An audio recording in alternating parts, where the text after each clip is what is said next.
අර S2ට තියෙන සිහිය ඒ සතිය අරගෙන ඉන්න යටිපතුලට S2ට සිහිය තියාගන්න එපා. යටිපතුලට රූපයට නැතුව යටිපතුලට ස්පර්ශයට සිහිය තියාගන්න. එතකොට ස්පර්ශයෙන් විතරයි ලෝකය පේන්නේ ඔයාලට.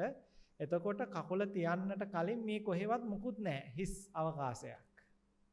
අඩිය තියෙන තැන විතරක් කකුලට ඝනකම් බවක් හම්බ වෙනවා. එතකොට මේ තියෙන තැන ඝනකම් බවයි කකුලයි සිතයි කියන තුන් දෙනාම කිසිවක් නොතිබුණු තැනක තමයි හට ගැනීම සිදින. අපේ සිතට එහෙම තමයි දැනෙන්න ඕනේ.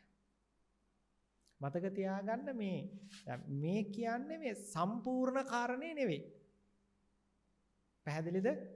මේ දැන් අපි කියමුකෝ ලොකු ගණනක් හදන්න ඕන වුණාම ඉස්සර වෙලා අඩු කිරීම, එකතු කිරීම, බෙදීම ඒ ටික කියලා දීලා ඊට පස්සේ තමයි ලොකු ඒවට යන්නේ.